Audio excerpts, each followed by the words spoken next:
So good morning students. ਬੱਚੇ ਆਪਾਂ thermodynamics ਕਰ ਰਹੇ ਸੀ ਤੇ ਅੱਜ ਆਪਾਂ ਨੇ ਕਰਨੇ ਆ numericals related to Hess's law of constant heat summation. ਠੀਕ ਹੈ ਨਾ। ਤਾਂ ਬੱਚੇ ਹੁਣ ਦੇਖੋ ਜਿਹੜਾ ਅੱਜ ਦਾ ਲੈਕਚਰ ਹੈ, ਠੀਕ ਹੈ, ਮਤਲਬ this is important as regards to chemistry. ਜਿਵੇਂ ਮੈਂ ਤੁਹਾਨੂੰ ਪਹਿਲਾਂ ਵੀ ਦੱਸਿਆ ਸੀ ਕਿ thermodynamics is a common chapter for chemistry as well as physics. ਤਾਂ ਕੈਮਿਸਟਰੀ ਦਾ ਜਿਹੜਾ ਇੰਪੋਰਟੈਂਟ ਪਾਰਟ ਹੈ, ਇੱਕ ਤਾਂ no doubt delta G is equal to delta H minus T delta S ਵਾਲਾ ਪਾਰਟ ਸੀਗਾ। ਸੈਕਿੰਡ ਜਿਹੜਾ ਆਪਾਂ ਹੁਣ ਕਰ ਰਹੇ ਹਾਂ ਤੇ ਜਿਹੜਾ ਆਪਾਂ ਕੱਲ ਨਿਊਮੈਰੀਕਲਸ ਕਰਾਂਗੇ, ਮਤਲਬ these two topics they typically belong to chemistry। ਠੀਕ ਹੈ ਨਾ। ਜਿਹੜੇ ਬਾਕੀ ਦੇ ਟੌਪਿਕਸ ਹੈ, ਦੇਖੋ ਸਪੈਸੀਫਿਕ ਹੀਟ, ਜਿਵੇਂ ਮੈਂ ਲੇਟ ਦੱਸਿਆ ਤੁਹਾਨੂੰ ਲੇਟੈਂਟ ਹੀਟ ਵਗੈਰਾ ਵਗੈਰਾ, ਉਹ ਸਾਰਾ ਕੁਝ ਤੁਸੀਂ ਫਿਜ਼ਿਕਸ ਦੇ ਵਿੱਚ ਕਵਰ ਕਰਦੇ ਹੋ। ਠੀਕ ਹੈ ਨਾ। ਤੇ ਇੱਕ ਚੀਜ਼ ਜਦੋਂ ਆਪਾਂ ਇਕੁਏਸ਼ਨ ਕਰਦੇ ਹਾਂ delta H is equal to delta E plus P delta V, ਤਾਂ ਬਸ ਉਹਦੇ 'ਚ ਧਿਆਨ ਕੀ ਰੱਖਣਾ ਹੈ ਕਿ ਫਿਜ਼ਿਕਸ ਦੇ ਵਿੱਚ work done on the system is negative, by the system is positive, ਜਦਕਿ ਕੈਮਿਸਟਰੀ ਦੇ ਵਿੱਚ on the system is positive and by the system is negative. ਠੀਕ ਹੈ ਬੱਚੇ। ਸੋ ਆਪਾਂ ਹੁਣ ਸਟਾਰਟ ਕਰਦੇ ਹਾਂ ਆਪਣਾ ਨਿਊਮੈਰੀਕਲ ਪੋਰਸ਼ਨ ਵਿਚ ਇਜ਼ ਵੈਰੀ ਇੰਪੋਰਟੈਂਟ। ਠੀਕ ਹੈ। ਆਪਣੀਆਂ ਬੁੱਕਸ ਓਪਨ ਕਰੋ ਔਨ ਪੇਜ ਨੰਬਰ 6.31 6.31 ਤੇ ਖੋਲੋ ਬੱਚੇ books and come on to example number 39 ਬੱਚੇ। Example number 39। ठीक है। And it says calculate the heat of formation of carbon monoxide from the following data. ठीक है। Heat of formation of carbon monoxide from the following data. So बच्चे देखो हुन इन्हां equations नूं थोड़ा जिहा समझना है पहलां तुसीं। ठीक है ना। भी क्वेश्चंस च पुछया की गया, मेरी गल नूं समझ रहे हो ना। तो देखो एग्जाम्पल नंबर 39 देखो पेज नंबर 31 ते इट सेज कि calculate the heat of formation of carbon monoxide from the following data. ਆਪਾਂ ਨੇ कैलकुलेट की करनी है heat of formation of carbon monoxide. ਤੇ ਮੈਂ ਤੁਹਾਨੂੰ ਕੀ ਕਿਹਾ ਸੀ ਕਿ ਹੀਟ ਆਫ ਫਾਰਮੇਸ਼ਨ ਕਿਵੇਂ ਨਿਕਲਦੀ ਹੁੰਦੀ ਹੈ ਕਿਸੇ ਕੰਪਾਊਂਡ ਦੀ। ਆਪਾਂ ਨੇ ਕਾਰਬਨ ਮੋਨੋਆਕਸਾਈਡ ਦੀ ਕੱਢਣੀ ਹੈ, ਤਾਂ ਉਸ ਨੂੰ ਕੱਢਣ ਲਈ ਮੈਨੂੰ ਆਹ ਇਕੁਏਸ਼ਨ ਚਾਹੀਦੀ ਹੈ, carbon solid plus O2 gas. याद है ना आपने की क्या सी इंथैल्पी ऑफ फॉर्मेशन की हुंदी है। It is the amount of heat released या absorbed when 1 mole of a compound is formed from its constituent elements in their pure state. ठीक है ना। तो मैनू आ इक्वेशन चाहिए है बच्चे, क्योंकि उन्होंने मैनू की किया calculate the heat of formation of carbon monoxide. हाँ जी। डाटा मैनू की गिवन है, ध्यान नाल देखो जरा। मेरी पहली इक्वेशन हैगी है C solid plus O2 gas gives me CO2 gas. तो इस दे लई डेल्टा H मैनू गिवन है बच्चे -393.5 किलो जूल्स। ठीक है। तो इस यूनिट्स अपने आप लगा लेने पिछे। हाँ जी। सैकेंड इक्वेशन मैनू गिवन है रजे CO gas plus half O2 gives you again CO2 gas। इसके लिए डेल्टा H गिवन है -282.8 किलो जूल्स। सो आ डाटा अपने पास। हुण मैनू बेसिकली आ दोनों इक्वेशंस तो मैं ऊपर वाली इक्वेशन तक पहुंचना है, बस इन्नी क गेम हुंदी है बच्चे इन्हां क्वेश्चंस च। ठीक है ना। सो हुण जरा ध्यान नाल देखो, ਜਿਹੜੇ ਉੱਪਰ ਵਾਲੇ ਰਿਐਕਟੈਂਟ ਤੇ ਪ੍ਰੋਡਕਟਸ ਨੇ ਉਹਨਾਂ ਨੂੰ ਦੇਖੋ। ਸੋ ਕਾਰਬਨ ਇੱਥੇ ਲੈਫਟ ਸਾਈਡ ਤੇ ਹੈ, ਇੱਥੇ ਵੀ ਕਾਰਬਨ ਲੈਫਟ ਤੇ ਹੈ, ਇੱਕੋ ਹੀ ਕਾਰਬਨ ਹੈ, ਇੱਧਰ ਵੀ ਇੱਕੋ ਹੀ ਕਾਰਬਨ ਹੈ। ਠੀਕ ਹੈ। ਨਾਓ ਕਾਰਬਨ ਮੋਨੋਆਕਸਾਈਡ ਇੱਥੇ ਕਿੱਥੇ ਹੈ ਬੱਚੇ, ਰਾਈਟ ਸਾਈਡ ਤੇ, ਇੱਥੇ ਲੈਫਟ ਸਾਈਡ ਤੇ। ਯਾਨੀ ਕਿ ਮੈਨੂੰ ਇਕੁਏਸ਼ਨ 2 ਨੂੰ ਕੀ ਕਰਕੇ ਲਿਖਣਾ ਪਊਗਾ, ਉਲਟਾ। ਸੋ ਦੇਖੋ ਹੁਣ ਮੈਂ ਥਰਡ ਇਕੁਏਸ਼ਨ ਜਨਰੇਟ ਕਰ ਰਿਹਾ ਹਾਂ ਸੈਕਿੰਡ ਇਕੁਏਸ਼ਨ ਤੋਂ। बाय रिवर्सिंग इक्वेशन 2 मेरे को आ जाऊगा CO2 gives you CO plus half O2 ते डेल्टा H। अगर फॉरवर्ड रिएक्शन एक्सोथर्मिक सी तो बैकवर्ड रिएक्शन की होगी एंडोथर्मिक। सो साइन चेंज हो जाऊगा 282.8 रह जाऊगा। हुण ध्यान नाल देखो बच्चे, हुण तुसी लिखोगे एडिंग इक्वेशन नंबर 1 एंड 3। ਹੁਣ ਪਹਿਲੀ ਤੇ ਤੀਸਰੀ ਇਕੁਏਸ਼ਨ ਨੂੰ ਐਡ ਕਰੋ ਬੱਚੇ। ਦੇਖੋ CO2 ਦੇ ਨਾਲ CO2 ਕੱਟ ਗਿਆ, ਠੀਕ ਹੈ। ਆਕਸੀਜਨ ਇੱਥੇ ਇੱਕ ਹੈ, ਇੱਥੇ ਹਾਫ ਦੇ ਨਾਲ ਹਾਫ ਕੱਟ ਕੇ ਇੱਥੇ ਹਾਫ ਰਹਿ ਜੂਗੀ। ਸੋ ਕੀ ਬਣ ਜੂਗਾ C plus half O2 gives you, ਇੱਧਰ ਕੀ ਹੈ ਕਾਰਬਨ ਮੋਨੋਆਕਸਾਈਡ। ਸੋ ਮੈਂ ਉਸੇ ਇਕੁਏਸ਼ਨ ਤੇ ਪਹੁੰਚ ਗਿਆ। ਮੈਂ ਦੋਨੋਂ ਪਹਿਲੀ ਤੇ ਤੀਸਰੀ ਇਕੁਏਸ਼ਨ ਨੂੰ ਐਡ ਕਰਕੇ ਫਾਈਨਲ ਇਕੁਏਸ਼ਨ ਬਣਾ ਲਈ, ਜਿਹੜੀ ਕਿ ਮੈਨੂੰ ਚਾਹੀਦੀ ਸੀ। ਸੌਰੀ, ਉੱਪਰ ਆਪਾਂ ਹਾਫ O2 ਲਗਾਉਣਾ ਭੁੱਲ ਗਏ ਹਨਾ, ਠੀਕ ਹੈ। ਸੋ ਮੈਂ ਇਸ ਇਕੁਏਸ਼ਨ ਤੇ ਪਹੁੰਚ ਗਿਆ ਬੱਚੇ, ਕਲੀਅਰ। ਨਾਓ ਹੁਣ ਡੈਲਟਾ H ਕਿੰਨਾ ਹੋਏਗਾ ਮੇਰਾ, ਦੋਨੋਂ ਇਕੁਏਸ਼ਨਸ ਦੇ ਡੈਲਟਾ H ਨੂੰ ਮੈਂ ਐਡ ਕਰ ਦੂੰਗਾ। ਇਹ -393.5 ਹੈ ਪਲੱਸ 282.8 ਮੈਂ ਐਡ ਕਰਤਾ। ਇਹਨਾਂ ਨੂੰ ਸੋਲਵ ਕਰਕੇ ਮੇਰੇ ਕੋਲ ਆ ਗਿਆ 110.7 kilo joules. So this is my heat of formation of carbon monoxide, ਜੋ ਕਿ ਮੈਂ ਕੈਲਕੂਲੇਟ ਕੀਤੀ ਹੈ ਬੱਚੇ from the given data in the question. Clear ਹੈ? ਆਈ ਹੋਪ ਡਨ ਬੱਚੇ, ਠੀਕ ਹੈ ਨਾ। ਸੋ ਇਸ ਤਰੀਕੇ ਨਾਲ ਆਪਾਂ ਹੈਸਸ ਲਾਅ ਦੀ ਹੈਲਪ ਨਾਲ questions solve करने हैं। I hope easy। Now come on to the next question। Come on to example number 40 बच्चे, 4040, ठीक है। The question says calculate the enthalpy of formation of benzene। So बच्चे देखो, मैं benzene ਦੀ delta H ਕੱਢਣੀ ਹੈ। ਉਹਦੇ ਲਈ ਮੈਨੂੰ ਕੀ ਚਾਹੀਦਾ ਹੈ, 6 ਕਾਰਬਨਸ ਪਲੱਸ 3H2। ਆ ਇਕੁਏਸ਼ਨ ਮੈਨੂੰ ਚਾਹੀਦੀ ਹੈ, ਮੈਂ ਇਸ ਦੀ ਡੈਲਟਾ H ਕੱਢਣੀ ਹੈ ਬੱਚੇ। ਹੁਣ ਮੈਨੂੰ ਉਹਨਾਂ ਨੇ ਗਿਵਨ ਕੀ ਹੈ, ਦੇਖੋ, given that enthalpy of combustion of benzene is -3267.7।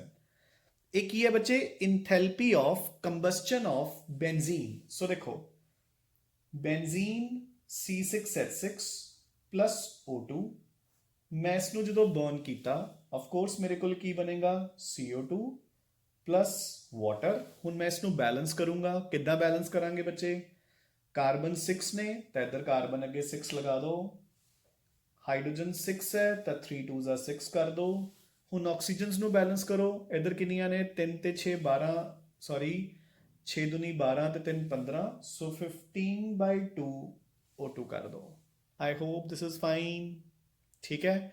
ਸੋ ਇਹ ਮੇਰੇ ਕੋਲ ਆ ਗਈ enthalpy of combustion of benzene ਦੀ ਰਿਐਕਸ਼ਨ, ਤੇ ਇਹ ਮੈਨੂੰ ਕਿੰਨੀ ਦਿੱਤੀ ਹੋਈ ਹੈ, delta H is equal to -3267.7 ਬੱਚੇ। Clear? I hope. Now and enthalpies of formation of CO2 and water. ਤੇ CO2 ਤੇ ਵਾਟਰ ਦੀਆਂ ਮੈਨੂੰ ਦਿੱਤੀਆਂ ਹੋਈਆਂ ਨੇ ਇੰਥੈਲਪੀਜ਼ ਆਫ ਫਾਰਮੇਸ਼ਨ। ਤੇ ਇੰਥੈਲਪੀ ਆਫ ਫਾਰਮੇਸ਼ਨ ਦੀ ਰਿਐਕਸ਼ਨ ਮੈਂ ਕਿਵੇਂ ਲਿਖਦਾ ਹੁੰਦਾ, ਦੇਖੋ, CO2 C plus O2। Enthalpy of formation of water ਕਿਵੇਂ ਬਣਦਾ ਹੈ, H2 plus half O2। ਇਹ ਮੈਨੂੰ ਕਿੰਨੀਆਂ ਕਿੰਨੀਆਂ ਗਿਵਨ ਹੈ, 393.3 ਐਂਡ ਵਾਟਰ ਦੀ ਗਿਵਨ ਹੈ -286.6। ਇੰਨੀਆਂ ਗਿਵਨ ਹੈ ਬੱਚੇ ਆਪਾਂ ਨੂੰ। ਕਲੀਅਰ? ਆਈ ਹੋਪ, ਠੀਕ ਹੈ। ਹੁਣ ਮੈਂ ਇਹ first, second and third equation ਤੋਂ, ਸੋ ਇਸ ਨੂੰ ਮੈਂ ਇਕੁਏਸ਼ਨ ਨੰਬਰ 1 ਲੈ ਲਿਆ, ਇਸ ਨੂੰ 2 ਲੈ ਲਿਆ, ਇਸ ਨੂੰ ਬੱਚੇ 3 ਲੈ ਲਿਆ। ਇਹਨਾਂ ਤਿੰਨਾਂ ਇਕੁਏਸ਼ਨਸ ਤੋਂ ਮੈਂ ਉੱਪਰ ਵਾਲੀ ਇਕੁਏਸ਼ਨ ਤੇ ਪਹੁੰਚਣਾ ਚਾਹੁੰਦਾ, ਠੀਕ ਹੈ। ਦੇਖੋ, ਮੈਨੂੰ ਇੰਥੈਲਪੀ ਆਫ ਕੰਬਸਸ਼ਨ ਆਫ ਬੈਂਜ਼ੀਨ ਦਿੱਤੀ ਹੈ, enthalpy of formation of CO2, enthalpy of formation of water, ਤੇ ਮੈਂ ਇਹਨਾਂ ਦੀ ਹੈਲਪ ਨਾਲ ਕੈਲਕੂਲੇਟ ਕਰਨੀ ਹੈ enthalpy of formation of benzene. So ਮੈਂ ਉੱਪਰ ਵਾਲੀ ਇਕੁਏਸ਼ਨ ਤੇ ਪਹੁੰਚਣਾ ਹੈ। ਸੋ ਹੁਣ ਜ਼ਰਾ ਗੌਰ ਨਾਲ ਦੇਖੋ, ਇੱਧਰ ਮੇਰੇ ਕੋਲ 6 ਕਾਰਬਨਸ ਹੈ, ਇਸ ਇਕੁਏਸ਼ਨ ਦੇ ਵਿੱਚ ਮੇਰੇ ਕੋਲ ਇੱਕੋ ਹੀ ਕਾਰਬਨ ਹੈ, ਠੀਕ ਹੈ। ਸੋ ਮੈਂ ਇਕੁਏਸ਼ਨ ਨੰਬਰ 2 ਨੂੰ ਮਲਟੀਪਲਾਈ ਬਾਏ 6 ਕਰ ਦਿੰਦਾ। ਸੋ ਮਲਟੀਪਲਾਈਂਗ ਇਕੁਏਸ਼ਨ ਨੰਬਰ 2 ਬਾਏ 6, ਮੇਰੇ ਕੋਲ ਕੀ ਬਣ ਜਾਏਗਾ, ਦੇਖੋ, 6 CO2 plus 6 O2 gives you 6 CO2, sorry 6 carbons 6 carbons plus 6 O2 gives you 6 CO2 ਤੇ ਮੇਰੇ ਕੋਲ ਡੈਲਟਾ H ਦੀ ਵੈਲਿਊ ਬੱਚੇ ਇਹਦੇ ਲਈ 6 ਨਾਲ ਮਲਟੀਪਲਾਈ ਕਰਕੇ ਕਿੰਨੀ ਆ ਜਾਏਗੀ? So it will be minus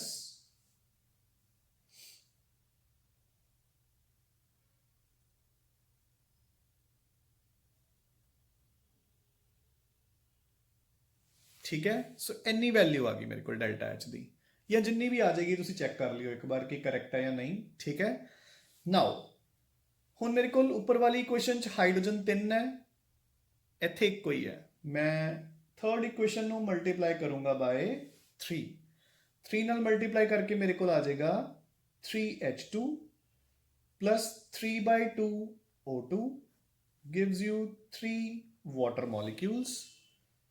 ਇਹਦੇ ਲਈ ਡੈਲਟਾ H ਆ ਜਾਏਗੀ। ਸੋ ਮੈਂ -286.6 ਨੂੰ 3 ਨਾਲ ਮਲਟੀਪਲਾਈ ਕਰ ਦੂੰਗਾ, ਇਹ 3 ਨਾਲ ਮਲਟੀਪਲਾਈ ਕਰਕੇ ਮੇਰੇ ਕੋਲ ਆ ਜਾਏਗਾ 8.958 ਮਾਈਨਸ। ਕਲੀਅਰ? ਡਨ ਬੱਚੇ। ਦੇਖੋ ਨਾ, ਅਗਰ ਇੱਕ CO2 ਬਣਨ ਤੇ ਇੰਨੀ ਹੀਟ ਰਿਲੀਜ਼ ਹੁੰਦੀ ਹੈ, 6 ਬਣਨ ਤੇ ਇੰਨੀ ਹੋਏਗੀ।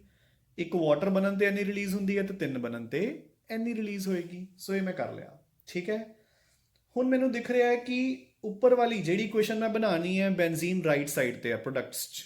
ਪਹਿਲੀ ਇਕੁਏਸ਼ਨ 'ਚ ਬੈਂਜ਼ੀਨ ਕਿੱਥੇ ਹੈ? ਲੈਫਟ ਸਾਈਡ ਤੇ। ਸੋ ਮੈਂ ਫਰਸਟ ਇਕੁਏਸ਼ਨ ਨੂੰ ਇਨਵਰਸ ਕਰਕੇ ਲਿਖ ਦਿੰਦਾ।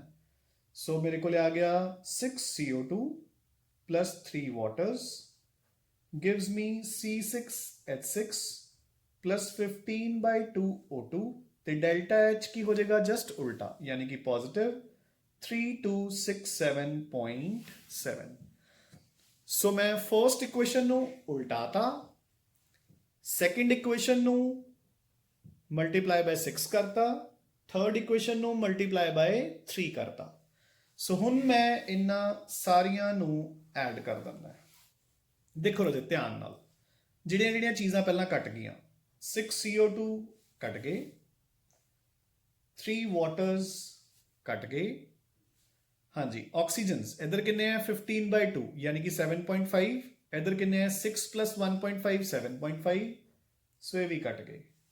ਸੋ ਮੇਰੇ ਕੋਲ ਕੀ ਬਚ ਗਿਆ? 6 ਕਾਰਬਨਸ plus 3H2 gives you C6H6। ਸੋ ਬਿਲਕੁਲ ਐਗਜ਼ੈਕਟ ਜਿਹੜੀ ਇਕੁਏਸ਼ਨ ਮੈਨੂੰ ਉੱਪਰ ਚਾਹੀਦੀ ਹੈ। ਠੀਕ ਹੈ, ਸੋ ਆ ਜਿਹੜੀਆਂ 3 ਵੈਲਿਊਜ਼ ਨੇ ਡੈਲਟਾ H ਦੀਆਂ, ਇਹਨਾਂ ਨੂੰ ਐਡ ਕਰ ਦਿਓ ਬੱਚੇ। ਇਹਨਾਂ ਨੂੰ ਐਡ ਕਰਕੇ ਜੋ ਵੀ ਆਨਸਰ ਆ ਗਿਆ, that is your heat of formation of benzene from this data. Clear? So this is basically the use of Hess's law of constant heat summation to find out ਆਪਾਂ ਇਸ ਦੇ ਨਾਲ ਉਹਨਾਂ ਕੰਪਾਊਂਡਸ ਦੀ ਹੀਟ ਆਫ ਫਾਰਮੇਸ਼ਨ ਵੀ calculate ਕਰ ਸਕਦੇ ਹਾਂ ਜਿਹੜੇ ਕਿ ਡਾਇਰੈਕਟਲੀ ਬਣਾਉਣੇ ਪੋਸੀਬਲ ਨਹੀਂ ਹੈ। ਆਪਾਂ ਨੈਕਸਟ ਇਕੁਏਸ਼ਨ ਦੇਖਦੇ ਹਾਂ, ਨੈਕਸਟ ਐਗਜ਼ਾਮਪਲ, ਉਹ ਵੀ ਕੁਝ ਐਦਾਂ ਦੀ ਹੋਈ ਹੈ। ਸੋ ਦੇਖੋ ਬੱਚੇ, come on to example number 42 now. Example number 42 ਦੇਖੋ, calculate the enthalpy of transition when diamond changes to graphite। ਹੁਣ ਦੇਖੋ ਬੱਚੇ, ਗ੍ਰੇਫਾਈਟ ਤੋਂ ਡਾਇਮੰਡ ਜਾਂ ਡਾਇਮੰਡ ਤੋਂ ਗ੍ਰੇਫਾਈਟ, ਠੀਕ ਹੈ ਨਾ, ਇਸ ਨੂੰ ਚੇਂਜ ਕਰਨਾ ਕੋਈ ਇੰਨਾ ਈਜ਼ੀ ਥੋੜੀ ਹੈ। ਤੇ ਤਾਂ ਜਸਟ ਆਪਾਂ ਵੈਸੇ ਸੋਚ ਸਕਦੇ ਹਾਂ। ਉਹ ਕਹਿੰਦੇ ਕਿ ਕਾਰਬਨ ਡਾਇਮੰਡ ਤੋਂ ਗ੍ਰੇਫਾਈਟ ਦੇ ਵਿੱਚ ਚੇਂਜ ਹੋ ਰਿਹਾ ਹੈ। ਠੀਕ ਹੈ, ਦੱਸੋ ਉਸ ਦੀ ਇੰਥੈਲਪੀ ਕਿੰਨੀ ਹੋਏਗੀ। ਸੋ ਬੇਸਿਕਲੀ ਮੈਂ ਆ ਇਕੁਏਸ਼ਨ ਬਣਾਣੀ ਹੈ। ਗਿਵਨ ਕੀ ਹੈ ਮੈਨੂੰ? enthalpies of combustion of diamond, so enthalpy of combustion of diamond and enthalpy of combustion of graphite, क्योंकि दोनों बर्न होके CO2 ही देंगे। डायमंड की इंथैल्पी हैगी है -393.5 ते डायमंड की हैगी है -395.4। ठीक है बच्चे, आ दो इक्वेशन ਤੁਹਾਡੇ ਕੋਲ ਪਈਆਂ ਤੇ ਇਸ ਤੋਂ ਤੁਸੀਂ ਉੱਪਰ ਵਾਲੀ ਇਕੁਏਸ਼ਨ ਤੇ ਪਹੁੰਚਣਾ ਹੈ।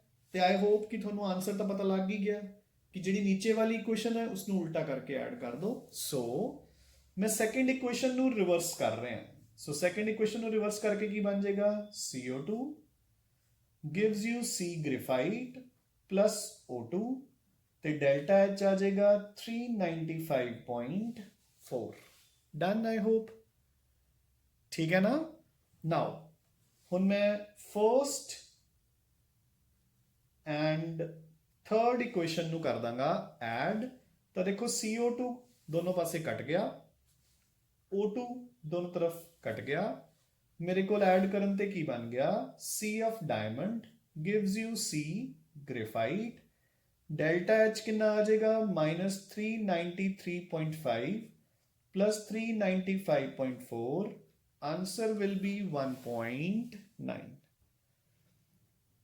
so I hope समझ आया बच्चे ठीक है ना सो देखो ਹੁਣ ਤੁਸੀਂ ਖੁਦ ਸੋਚੋ ਕਿ ਪ੍ਰੈਕਟੀਕਲੀ ਮਤਲਬ ਇਹ ਤਾਂ ਬੱਚੇ ਪ੍ਰੈਕਟੀਕਲੀ ਤਾਂ ਪੋਸੀਬਲ ਹੀ ਨਹੀਂ ਨਾ ਹੈਗਾ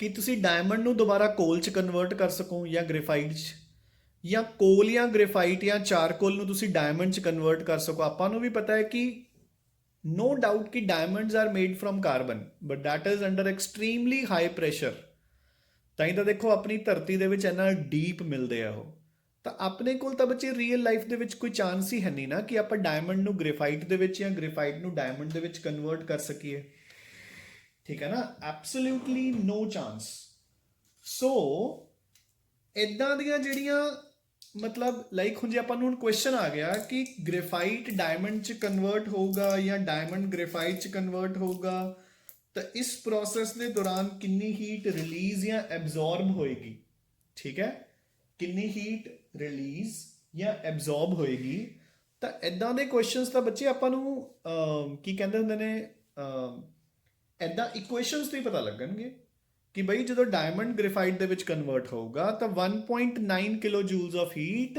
ਰਿਲੀਜ਼ ਐਬਜ਼ੌਰਬ ਹੋਏਗੀ ਅਗਰ ਇਹੀ 1 mole graphite 1 mole carbon diamond ਚ ਕਨਵਰਟ ਹੋਣਾ ਹੈ ਤਾਂ 1.9 ਕਿਲੋ ਜੂਲਸ ਆਫ ਹੀਟ ਰਿਲੀਜ਼ ਹੋ ਜਾਊਗੀ you getting a point so this is the use of Hess's law of constant heat summation ਠੀਕ ਹੈ ਨਾ ਸੋ ਐਦਾਂ ਆਪਾਂ ਨੇ ਕੁਐਸਚਨ ਸੋਲਵ ਕਰਨੇ ਆ ਬੱਚੇ ਠੀਕ ਹੈ ਇੱਕ ਅੱਧਾ ਕੁਐਸਚਨ ਤੁਹਾਨੂੰ ਮੈਂ ਹੋਰ ਸੋਲਵ ਕਰਵਾ ਦਿੰਦਾ and then you will have to practise a lot ਠੀਕ ਹੈ ਮੇਰਾ ਰੋਲ ਤਾਂ ਇਹਦੇ ਵਿੱਚ ਸਿਰਫ ਤੁਹਾਨੂੰ ਕੁਐਸਚਨ ਸਮਝਾਉਣ ਦਾ ਜਦਕਿ ਤੁਹਾਡਾ ਰੋਲ ਇੱਥੇ ਬਹੁਤ ਬਹੁਤ ਬਹੁਤ ਜ਼ਿਆਦਾ ਹੈ ਬੱਚੇ ਮੇਰੀ ਗੱਲ ਸਮਝ ਆ ਗਈ ਕਿ ਨਹੀਂ ਠੀਕ ਹੈ ਨਾ you will have to do plenty of hard work so ਆ ਜਾਓ ਦੇ ਨਾਓ ਐਗਜ਼ਾਮਪਲ ਨੰਬਰ 43 ਦੇਖੋ calculate the enthalpy of hydration of barium chloride to barium chloride dot 2H2O so देखो basically ਤੁਸੀਂ barium chloride ਨੂੰ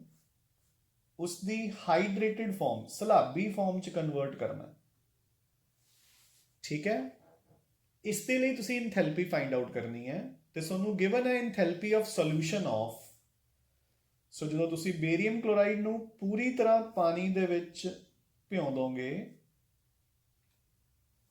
ਤਾਂ ਡੈਲਟਾ H ਕਿੰਨੀ given ਹੈ -20.6 ਦੇਖੋ ਕਲੀਅਰਲੀ ਲਿਖਿਆ ਹੈ enthalpy of solution of barium chloride solid is N ਤੇ enthalpy of solution of barium chloride dot 2H2O is 8.8 kilojoules so any given ਹੈ ਆਪਾਂ ਨੂੰ ਦਿੱਤਾ ਹੋਇਆ ਹੈ ਕਿ ਅਗਰ ਤੁਸੀਂ ਸੋਲਿਡ ਬੇਰੀਅਮ ਕਲੋਰਾਈਡ ਨੂੰ ਪਾਣੀ 'ਚ ਡਿਸੋਲਵ ਕਰਦੇ ਹੋ ਤਾਂ 20.6 ਕਿਲੋ ਜੂਲਸ ਰਿਲੀਜ਼ ਹੁੰਦੀ ਹੈ ਅਗਰ ਤੁਸੀਂ ਸਲਾਬੇ ਮਤਲਬ ਹਾਈਡਰੇਟਡ ਬੇਰੀਅਮ ਕਲੋਰਾਈਡ .2H2O ਨੂੰ ਪਾਣੀ 'ਚ ਡਿਸੋਲਵ ਕਰਦੇ ਹੋ ਤਾਂ 8.8 ਕਿਲੋ ਜੂਲਸ ਐਬਜ਼ੌਰਬ ਹੁੰਦੀ ਹੈ ਠੀਕ ਹੈ ਸੋ ਇਨ ਅ ਨਟਸ਼ੈਲ ਆਪਾਂ ਨੇ ਇਹਨਾਂ ਦੋਨੋਂ ਇਕੁਏਸ਼ਨਸ ਤੋਂ ਉੱਪਰ ਵਾਲੀ ਇਕੁਏਸ਼ਨ ਤੇ ਪਹੁੰਚਣਾ ਹੈ बेसिकली ਆਪਾਂ ਨੇ फाइंड आउट करना है कि ਜਦੋਂ ਬੇਰੀਅਮ ਕਲੋਰਾਈਡ ਥੋੜਾ ਬਹੁਤ ਮੋਇਸਚਰ ਐਬਜ਼ੌਰਬ ਕਰਕੇ ਸਲਾਬੀ ਫਾਰਮ 'ਚ ਪਹੁੰਚ ਜਾਂਦਾ ਹੈ ਤਾਂ ਉਦੋਂ ਕਿੰਨੀ ਹੀਟ ਰਿਲੀਜ਼ ਜਾਂ ਐਬਜ਼ੌਰਬ ਹੁੰਦੀ ਹੈ ਬੱਚੇ ਠੀਕ ਹੈ ਨਾ ਸੋ ਆਪਾਂ ਨੂੰ ਹੁਣੇ ਕਲੀਅਰਲੀ ਦਿਖ ਰਿਹਾ ਜ਼ਰਾ ਧਿਆਨ ਨਾਲ ਦੇਖੋ ਕਿ ਅਗਰ ਮੈਂ ਸੈਕੰਡ ਇਕੁਏਸ਼ਨ ਨੂੰ ਉਲਟਾ ਕਰਕੇ ਦੋਨਾਂ ਨੂੰ ਐਡ ਕਰ ਦਵਾਂ ਤਾਂ ਮੈਂ ਉੱਪਰ ਵਾਲੀ ਇਕੁਏਸ਼ਨ ਤੇ ਪਹੁੰਚ ਜਾਊਂਗਾ ਸੋ ਪਹਿਲਾਂ ਮੈਂ ਨੀਚੇ ਵਾਲੀ ਇਕੁਏਸ਼ਨ ਨੂੰ ਉਲਟਾ ਕਰ ਰਿਹਾ ਸੋ ਦੇਖੋ barium chloride aqueous gives me barium chloride dot 2H2O ਤਾਂ ਇਹਦੇ ਲਈ ਡੈਲਟਾ ਐਚ ਕਿੰਨਾ ਹੋ ਗਿਆ -8.8। ਠੀਕ ਹੈ, ਹੁਣ ਆਪਣੇ ਕੋਲ ਤਿੰਨ ਇਕੁਏਸ਼ਨਸ ਹੋ ਗਈਆਂ 1 2 ਐਂਡ 3। ਹੁਣ ਮੈਂ ਪਹਿਲੀ ਤੇ ਤੀਸਰੀ ਇਕੁਏਸ਼ਨ ਨੂੰ ਬੱਚੇ ਐਡ ਕਰ ਰਹੇ ਹਾਂ। ਠੀਕ ਹੈ, ਸੋ ਪਹਿਲੀ ਤੇ ਤੀਸਰੀ ਇਕੁਏਸ਼ਨ ਐਕੁਅਸ ਕੱਟ ਗਿਆ ਤੇ ਮੇਰੇ ਕੋਲ ਦੇਖੋ ਐਡ ਕਰਕੇ ਕੀ ਬਣ ਗਿਆ, barium chloride solid gives me barium chloride dot 2H2O। ਠੀਕ ਹੈ, ਇਹੀ ਇਕੁਏਸ਼ਨ ਚਾਹੀਦੀ ਹੈ ਨਾ ਦੇਖੋ ਮੈਨੂੰ ਉੱਪਰ, ਤਾਂ ਇਸ ਦੀ ਉੱਪਰ ਵਾਲੇ ਦੀ ਡੈਲਟਾ ਐਚ ਕਿੰਨੀ ਹੈ -20.6 ਪਲੱਸ ਨੀਚੇ ਵਾਲੀ ਇਕੁਏਸ਼ਨ ਦੀ -8.8। ਸੋ ਬੇਸਿਕਲੀ ਮੇਰੇ ਕੋਲ ਰਿਜ਼ਲਟ ਕਿੰਨਾ ਆਊਗਾ, ਕਿੰਨਾ ਰਿਜ਼ਲਟ ਆ ਜਾਏਗਾ ਬੱਚੇ 8 + 6 14, 8 + 0 8 9 and 20, so 29.4 kilojoules of heat will be released। ठीक है, सो ਇੰਨੀ ਹੀਟ ਰਿਲੀਜ਼ ਹੋਏਗੀ ਜਦੋਂ ਬੇਰੀਅਮ ਕਲੋਰਾਈਡ ਸੋਲਿਡ ਫਾਰਮ ਤੋਂ ਕਨਵਰਟ ਹੋ ਜਾਏਗਾ ਇਨਟੂ ਇਟਸ ਐਕੁਅਸ ਫਾਰਮ ਬੱਚੇ। ਠੀਕ ਹੈ, ਸੋ ਇਦਾਂ ਆਪਾਂ ਨੇ ਕੁਐਸਚਨਸ ਨੂੰ ਸੋਲਵ ਕਰਨਾ ਬੱਚੇ। ਠੀਕ ਹੈ, ਆਈ ਹੋਪ ਕਿ you will be able to do. ਹੁਣ ਤੁਸੀਂ ਜਿਹੜੀਆਂ ਐਗਜ਼ਾਮਪਲਸ ਖੁਦ ਸੋਲਵ ਕਰਨੀਆਂ as your homework, they are example number 41 ਪਹਿਲਾਂ ਤੁਸੀਂ ਖੁਦ ਕਰੋਗੇ and then you will solve 44 ਤੋਂ ਲੈ ਕੇ 49 ਤੱਕ। 41 ਪਹਿਲਾਂ ਕਰਨੀ ਹੈ, then 44 ਤੋਂ ਲੈ ਕੇ 49 ਤੱਕ।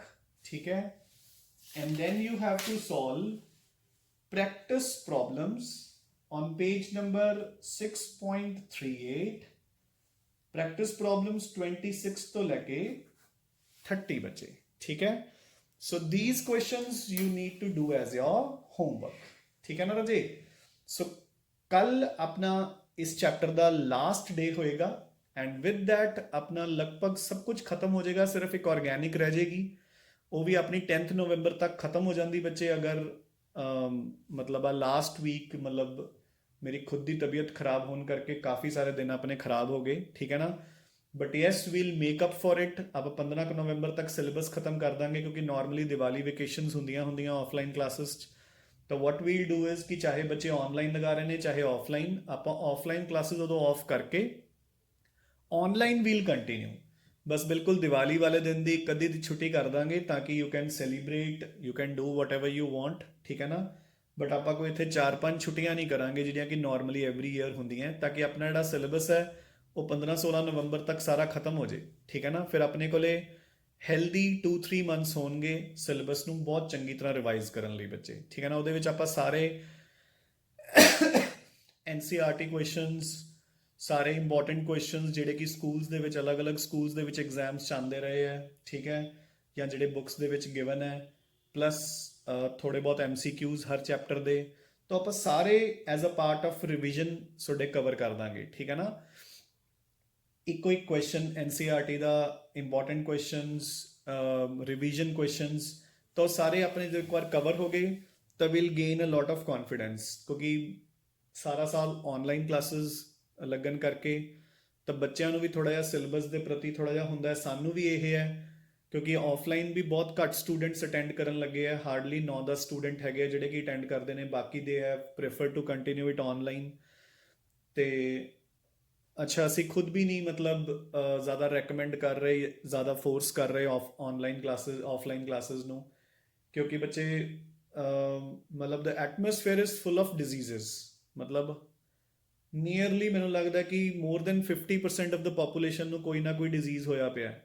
ਮਤਲਬ ਹਵਾ ਦੇ ਵਿੱਚ ਵਾਇਰਲ ਵੀ ਹੈ, ਡੇਂਗੂ ਵੀ ਹੈ, ਟਾਈਫਾਇਡ ਵੀ ਹੈ, ਐਂਡ ਨਾਓ COVID-19 ਇੱਕ ਨਵਾਂ ਜੁੜ ਗਿਆ। ਠੀਕ ਹੈ, ਐਂਡ ਮੋਰ ਓਵਰ ਹੁਣ ਦੇਖੋ ਵੈਸੇ ਵੀ ਆਪਣੇ ਪੰਜਾਬ ਦੇ ਵਿੱਚ ਜਾਂ ਨਾਰਥ ਇੰਡੀਆ ਦੇ ਵਿੱਚ ਪਰਾਲੀ ਦਾ ਕੰਮ ਚੱਲਿਆ ਹੋਇਆ ਹੈ। ਠੀਕ ਹੈ, ਤੇ ਥੋੜ੍ਹੀ ਦੇਰ ਨੂੰ ਆਪਾਂ ਦੀਵਾਲੀ ਮਨਾਉਣ ਲੱਗ ਜਾਵਾਂਗੇ, ਫਿਰ ਉਸ ਤੋਂ ਬਾਅਦ ਗੁਰਪੁਰਬ ਵੀ ਆਊਗਾ, ਤਾਂ ਮੰਨ ਕੇ ਚੱਲੋ ਕਿ 20 ਨਵੰਬਰ ਤੱਕ ਤਾਂ ਵੈਸੇ ਵੀ ਆਪਣਾ ਜਿਹੜਾ ਐਟਮੋਸਫੇਅਰ ਹੁੰਦਾ ਨਾ ਬੱਚੇ, ਉਹ ਥੋੜ੍ਹਾ ਜਿਹਾ ਕਲੀਨ ਨਹੀਂ ਹੁੰਦਾ।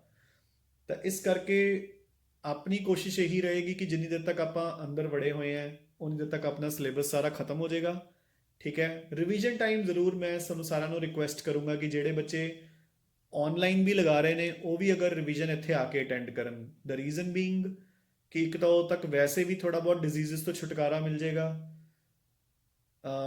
ਅਲਟਰਾ ਸਰਦੀ ਸਟਾਰਟ ਹੋ ਜਾਏਗੀ ਤਾਂ ਅਲਟਰਾ ਸਰਦੀ ਦੇ ਵਿੱਚ ਜਿਹੜੇ ਵੈਸੇ ਵੀ ਜਿਹੜੇ ਬੈਕਟੀਰੀਆਜ਼ ਵਗੈਰਾ ਹੁੰਦੇ ਨੇ ਉਹ ਇੰਨੇ ਗਰੋ ਨਹੀਂ ਕਰ ਪਾਉਂਦੇ, ਸਿਰਫ ਇੱਕ ਵਾਇਰਲ ਰਹਿ ਜਾਂਦਾ ਥੋੜਾ ਬਹੁਤ। ਐਂਡ ਮੋਰ ਓਵਰ ਪਰਾਲੀ ਦਾ ਜਾਂ ਦੀਵਾਲੀ ਦਾ, ਗੁਰਪੁਰਬ ਦਾ, ਪਟਾਕਿਆਂ ਦਾ ਇਹ ਸਾਰਾ ਅਸਰ ਵੀ ਖਤਮ ਹੋ ਜਾਊਗਾ ਬੱਚੇ। ਠੀਕ ਹੈ ਨਾ। ਸੋ ਇੱਕ ਵਾਰ ਤੁਸੀਂ ਇਹ ਪੋਰਸ਼ਨ ਕਰ ਲਓ ਐਂਡ ਕੱਲ ਆਪਾਂ ਨੈਕਸਟ ਨਿਊਮੈਰੀਕਲ ਪੋਰਸ਼ਨ ਕਰਕੇ ਇਸ ਚੈਪਟਰ ਨੂੰ ਵਾਈਂਡ ਅਪ ਕਰ ਦਾਂਗੇ। ਥੈਂਕਸ ਅ ਲੋਟ ਬੱਚੇ।